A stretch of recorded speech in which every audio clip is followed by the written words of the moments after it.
Poderoso es el Señor, bendito es Dios. Vamos a estar leyendo la palabra, Gloria a Jesús, en San Judas Apóstol. Y leemos la palabra en la comunión del Padre, Hijo y Espíritu Santo. Y dice: Judas, siervo de Jesucristo y hermano de Jacob, a los llamados santificados en Dios Padre y guardados en Jesucristo, misericordia y paz y amor os sea multiplicado. Y se titula Falsa doctrina y falsos maestros. Amados, por la gran solicitud que tenía de escribiros acerca de nuestra común salvación, me ha sido necesario escribiros exhortándoos que contendáis ardientemente por la fe que ha sido una vez dada a los santos, porque algunos hombres han entrado encubiertamente, los que desde antes habían sido destinados para esta condenación, hombres impíos que convierten en libertinaje la gracia de nuestro Dios y niegan a Dios, el único soberano, y a nuestro Señor Jesucristo. Mas quiero recordaros, ya que una vez lo habéis sabido, que el Señor, habiendo salvado al pueblo, sacándolo de Egipto, después destruyó a los que no creyeron, y a los ángeles que no guardaron su dignidad, sino que abandonaron su propia morada, los ha guardado bajo oscuridad. Aleluya. En prisiones eternas para el juicio del gran día, como Sodoma y Gomorra y las ciudades vecinas, las cuales de la misma manera que aquellos, habiendo fornicado e ido en pos de vicio contra naturaleza, fueron puestas, por ejemplo, sufriendo el castigo del fuego eterno. No obstante, de la misma manera, también estos soñadores mancillan la carne, rechazan la autoridad y blasfeman de las potestades superiores. Pero cuando el arcángel Miguel contendía con el diablo, disputando con él por el cuerpo de Moisés, no se atrevió a proferir juicio de maldición contra él, sino que dijo: el Señor te reprenda. Pero esto blasfeman de cuantas cosas no conocen, y en las que por naturaleza conocen, se corrompen como animales irracionales. Poderoso es nuestro Señor. Aleluya, gloria a Jesús, bendito es el Señor. Aquí vemos cómo San Judas apóstol, aquel que fue escogido, elegido por el Espíritu Santo, una vez que Judas se había ahorcado y tenían que continuar los 12, tal y como lo había escogido nuestro Dios, habla y nos advierte de la falsa doctrina y los falsos maestros. Y de esto también nos advertía San Juan Apóstol también en sus cartas. Y es como vemos aquí, dice que porque algunos hombres han entrado encubiertamente, los que desde antes habían sido destinados para esta condenación, hombres impíos que convierten en libertinaje la gracia de nuestro Dios y niegan a Dios, el único soberano, a nuestro Señor Jesucristo. No es que lo nieguen diciendo que no, Dios no existe y que Jesús no existe, es que lo niegan con sus actos. Y si recordamos en la lectura anterior, hablaba de Dios 13, que actuaba de manera incorrecta en la iglesia donde él estaba. Decía que Dios 13 hablaba cosas maligna contra Juan y contra los apóstoles, contra los que llevaban la palabra de Dios. Dice que hablaba cosa maligna contra ellos. Y dice que no contento con esto, que no recibía a los hermanos, no recibía a nadie en su casa. La gente que quería ir a llevar el evangelio a esa zona, a ese lugar, él no lo recibía. Y que si algún otro hermano de la iglesia se condolía y quería recibirle en su casa, se lo prohibía. Y si alguno lo aceptaba, lo que hacía era echarlo de la iglesia. Estamos hablando de un hombre que está en la iglesia, que tiene autoridad, porque si tiene la autoridad para echar a un hermano fuera de la iglesia, porque ha desobedecido una orden, es porque es una persona que está en la iglesia, que tiene un liderazgo en la iglesia. Llámese pastorado, llámese diácono, llámese como se llame el liderazgo que lleve. Entonces aquí está hablando de este tipo de hombres que entran encubiertamente, que disimuladamente son de Dios, están en las iglesias, están haciendo un trabajo, están llevando un liderazgo, están ejecutando, ejerciendo, colocados en un lugar, quizás Dios le ha puesto como pastor, como líder en una congregación, pero que se han pervertido, dice que se han extraviado. Poderoso nuestro Señor. Dice que abandonaron, dice dice que poderoso es el Señor, dice que niegan a Dios, el único soberano, y al Señor Jesucristo. Dice, más quiero recordarle ya que una vez lo habéis sabido, que el Señor, habiendo salvado al pueblo de Egipto, después lo destruyó a los que no creyeron. O sea que Dios trae juicio contra este tipo de personas, pero las personas hacen iniquidades, hacen injusticia, actúan deliberadamente, cambian la verdad por la mentira, no contando o no recordando, como él dice aquí, recordándoles que Dios, que el Señor, habiendo sacado al pueblo de Egipto, después destruyó a los que no creyeron, se los cargó a todos.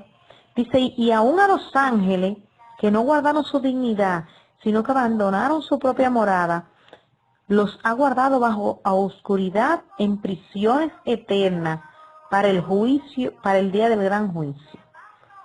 Y a Sodoma y Gomorra lo destruyó también, y a las ciudades vecinas, las cuales, de la misma manera que aquellos, habiendo fornicado e ido en pos de vicios contra la naturaleza, fueron puestos por ejemplo, sufriendo el castigo del fuego eterno. O sea, cuando nosotros nos desviamos del camino, cuando nosotros tomamos un camino diferente al correcto en el camino del Señor, a nosotros nos viene juicio, nos viene castigo, nos viene, eso fuera parte de que no tenemos, de que no vamos a obtener la vida eterna y que vamos a ir al infierno. Y él habla aquí, dice que no obstante, de la misma manera también, estos soñadores mancillan la carne y rechazan la autoridad y blasfeman de las potestades superiores. Cuando habla que habiendo fornicado, ido en pos de vicio contra la naturaleza, fueron puestos en ejemplo,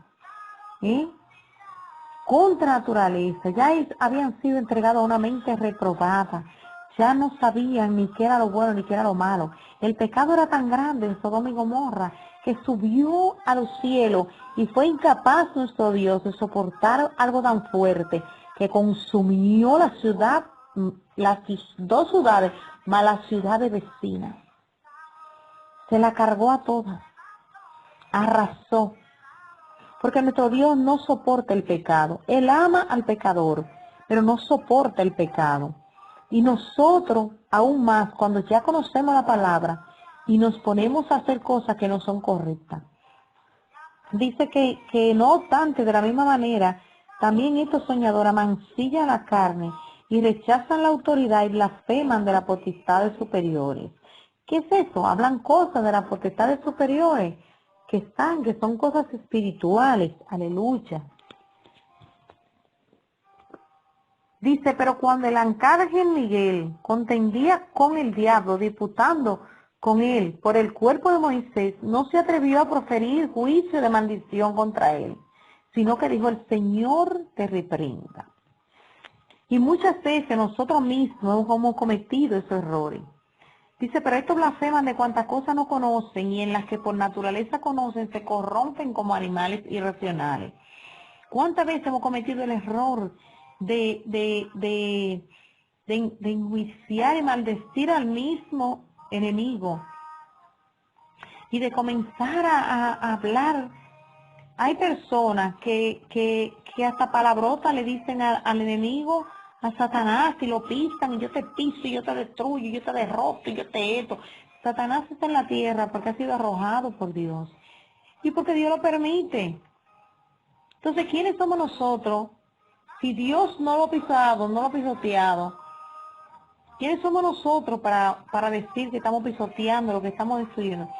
Nosotros tenemos que hacer en el nombre de Jehová. Jehová Dios te reprenda, Jehová Dios te destruya. Porque nosotros somos hijos de Dios y Dios cuida de nosotros. Dios tiene cuidado de nosotros. Nosotros podemos reprender, atar, porque no quiere decir que nosotros nos atemos y reprendamos, pero tenemos que saber y tener conocimiento de la forma en que nosotros lo hacemos. Dice, porque ni siquiera el arcángel Miguel, cuando contendía con el mismo demonio, con el mismo diablo, disputando por el cuerpo de Moisés, no se atrevió a proferir palabras de maldición contra él, sino que dijo, el Señor te reprenda. O sea que nosotros no podemos estar maldiciendo a Satanás. Nosotros no podemos proferir palabras de maldición contra Satanás ni contra las potestades que están huestes espirituales de maldad, sino que nosotros tenemos que mantenernos bajo la sujeción del Espíritu Santo, dirigido por el Señor. Que sea Dios quien reprenda, que sea Dios quien destruya, que sea Dios quien nos liberte, quien nos libre, quien pelee por nosotros. Dice la palabra, vosotros está quieto y Jehová peleará por vosotros. Está quieto y yo pelearé por ustedes. La palabra es clara y precisa. Dice, pero estos blasfeman de cuantas cosas no conocen. Cuando nosotros comenzamos a maldecir a los demonios y a proferir palabras de maldición, nosotros estamos blasfemando de cosas que no conocemos. Dice que aún en las que conocemos, se corrompen como animales irracionales. O sea, cambian la verdad por la mentira. Comienza a haber una transformación. Hay muchas personas trabajando, vendiendo, han cambiado el evangelio de Jesucristo por un evangelio de prosperidad, por un evangelio de bendición, donde solamente se nos exhorta a que nosotros tenemos que arrepentirnos y que luego todo lo demás se nos será resuelto, que el Señor nos va a bendecir, que nos va a dar, que nos va a devolver tu hogar, que te va a devolver tus hijos, que va a sacar a tus hijos del alcohol, de las drogas, de la prostitución, que va a obrar de manera milagrosa, que si tú vienes al Señor y te conviertes, Él va a obrar de manera poderosa. Es verdad que nuestro Dios obra de manera majestuosa y maravillosa. Santo es Dios. Eso lo creo, lo sé, estoy segura porque lo dice la palabra. Pero es al tiempo del Señor y nosotros tenemos que primeramente buscar el reino de Dios y su justicia. Entonces todas las demás cosas nos serán añadidas. No se le dice a la persona, sí, Dios, si tú aceptas a Jesús y te conviertes a Cristo, tu hogar será restaurado, tus deudas serán canceladas, Dios te va a ayudar a comprar tu casa, Dios te va a ayudar a encontrar un buen empleo. Todo eso es verdad, todo eso es verdad porque está escrito. Él tiene cuidado de nosotros y nada nos faltará. Si Él alimenta a los pajaritos que ni siembran ni cosechan, ¿cómo anto más a nosotros que valemos más que un pajarito? a los no, que no hacen nada. Y mira cómo él lo viste. Si él nos dice eso es porque él tiene cuidado de todas las cosas que nosotros necesitamos. A veces hasta capricho nos concede el Señor a nosotros. Pero ¿qué pasa? Hay unos acuerdos. Todo contrato tiene letra pequeña. Nosotros te recibimos como nuestro único y suficiente Salvador. Tú nos vas a bendecir, nos devolverá nuestro hogar, nos restaurará nuestra vida, me sanará quizá de una enfermedad maligna, rescatará a mis hijos, restaurará mi vida. Pero, ¿qué tiene que hacer? Tiene que pagar una cuota. Nosotros recibiremos esa retribución. Nosotros vamos a recibir esa bendición. Pero nosotros tenemos que arrepentirnos y cambiar. Nosotros tenemos que arrepentirnos de nuestros malos caminos, de nuestras malas actitudes, de nuestras malas acciones. Nosotros tenemos que cambiar de vida porque nosotros tenemos que ser ejemplo para nuestra familia, para nuestros hijos. Nosotros lo primero que tenemos que hacer es cambiar nosotros, arrepentirnos de nuestro pecado, de toda la cosa mala que hemos hecho, arrepentirnos de corazón y meternos con Dios y comenzar a hacer la obra de Dios y a buscar el reino de Dios y su justicia. Entonces todas las demás cosas nos serán añadidas. Pero a muchos simplemente se les ofrece la bendición. Vas, vienes, si te conviertes al Señor, tú vas a ver cómo Dios te va a bendecir, tú vas a ver cómo tu vida va a cambiar, todo va a ser bueno, todo va a ser perfecto, y esa mala vida que tú llevabas, eso se va, esa depresión, esa tristeza. Mira, hay milagros que son automáticos, hay milagros que son en el momento que Dios lo hace, que Dios lo cumple. Hay momentos en que Dios obra de manera súper rápida, que es nosotros pidiéndoselo o aceptando a Jesús y Él haciendo el milagro, ya sea de sanidad, ya sea de lo que sea. Dios obra. Pero no es que Él va a obrar y nosotros vamos a seguir haciendo lo mismo. No, Señor. Entonces, ¿qué pasa en ese momento? Que todas esas personas que han confiado ciegamente en que va a ser así, aceptan a Jesús por el deseo de obtener lo que se le está ofreciendo. La bendición de su hogar, la restauración de su vida, la salud de su hijo o su salud propia o un buen empleo.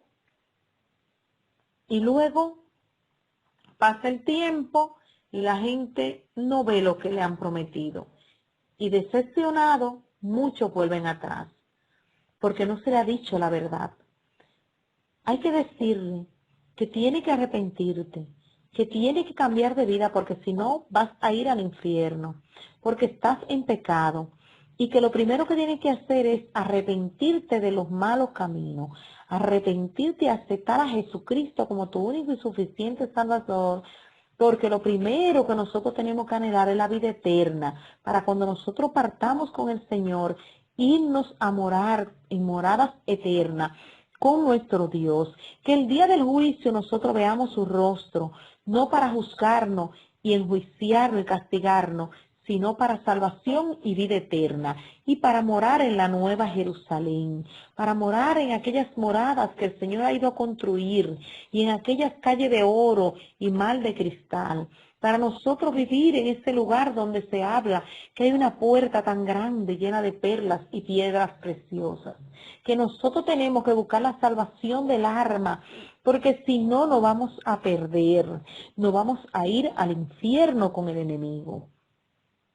Eso es lo primero que hay que aclararle a la gente, que está en mal camino. Y si tú vienes al Señor y tú te arrepientes, el Señor en su inmensa misericordia te puede salvar y puede sanarte de tu enfermedad, puede restaurar tu hogar, puede darte eso que tú estás anhelando, un buen empleo, puede darte tu casa, pero tú tienes que luchar por eso. Tú tienes que comenzar a cambiar, a ser transformado, a dejar de pecar, a dejar de fornicar, a dejar la doble vida, a dejar de estar robando, atracando, usando drogas, que tienes que dejar todo eso para tú poder alcanzar la salvación. Pero a muchos solamente se le vende la bendición y Dios te va a bendecir y Dios te va a prosperar y Dios te va bien. Esos son los que se han infiltrado de manera encubierta y están vendiendo un evangelio negando a Cristo, negando a Dios, pero no negando que Dios existe, porque en el nombre de Jesús que lo hacen y en el nombre de Dios es que lo hacen. Pero lo hacen de la manera incorrecta, porque el evangelio de Dios es un evangelio de salvación. El Señor no vino aquí a nosotros a vendernos prosperidad. Dice, bienaventurados los pobres, porque de ellos es el reino de los cielos. Ellos heredarán la vida eterna. Bienaventurados los pobres de espíritu y bienaventurados. Aleluya, gloria a Dios. ¿Por qué? Porque el Señor, cuando el Señor le preguntó, yo no tengo ni dónde recostar la cabeza. Los pájaros tienen nido y las trae guarida, pero yo no tengo ni dónde recostar mi cabeza. O sea, él no tenía nada, él no vino aquí a promover un evangelio de rey, de reyes, de sacerdocio, del sacerdote, de que tú tienes que tener la mejor casa y los mejores vehículos y la mejor jipeta y la mejor ropa para tú decir que tú eres hija del rey, porque como tú eres hija del rey, tú tienes que tener todo lo mejor. Mentira del diablo. Nosotros vinimos al Señor buscando la salvación y la vida eterna, y un cambio, una transformación de vida. Ahora, cuando nosotros hemos alcanzado ese cambio, esa transformación, y nos hemos dedicado a buscar la vida eterna, la salvación, el reino de Dios y su justicia, entonces todas esas cosas se nos van añadiendo, y cuando venimos a ver, somos más que bendecidos, tenemos más que de lo que nosotros esperábamos, porque todo eso viene en el paquete, viene un paquete completo, pero tenemos que arrepentirnos. Ok, yo me convierto, sigo hablando mentiras y estoy esperando que el Señor me dé jipeta, que el Señor me dé todo esto. ¿Es en el nombre de Jesús? Ese contrato no lo dice la palabra. La palabra no me habla de esa manera. La palabra me habla de que yo tengo que dejar de pecar, de que yo tengo que arrepentirme, de que yo tengo que vivir una vida digna, en santidad. Sé santo porque yo soy santo. Dice la palabra que nosotros tenemos que esperar al novio, porque en cualquier momento viene a por su iglesia, a una iglesia sin manchas y sin arrugas, no una iglesia en pecado. Aleluya. Entonces, nosotros tenemos que entender, la palabra cada día nos habla con más claridad. Y Judas está hablando aquí con claridad. Mucha reprensión, mucho reprende, echo fuera, te ato, te maldigo, Satanás. Maldicen a Satanás, maldicen a los demonios. Echan fuera, lo atan, todo eso, lo reprenden. Pero si están en pecado, ¿qué autoridad tienen contra el mismo enemigo? Dice que Satanás no se echa fuera a sí mismo. Entonces nosotros tenemos que tener muy en cuenta cómo nosotros estamos actuando, cómo nosotros estamos caminando, cómo nosotros nos estamos comportando, qué estamos haciendo para saber si lo que nosotros estamos haciendo lo estamos haciendo en el nombre de Dios verdaderamente y no en nombre de un Dios que nosotros no creemos que es en Jesús, que es el evangelio de salvación y vida eterna. Porque el evangelio del que la palabra me habla, desde el principio hasta el fin, es un evangelio de salvación y vida eterna. Aleluya. Gloria a Jesús. Dios le bendiga y Dios le guarde.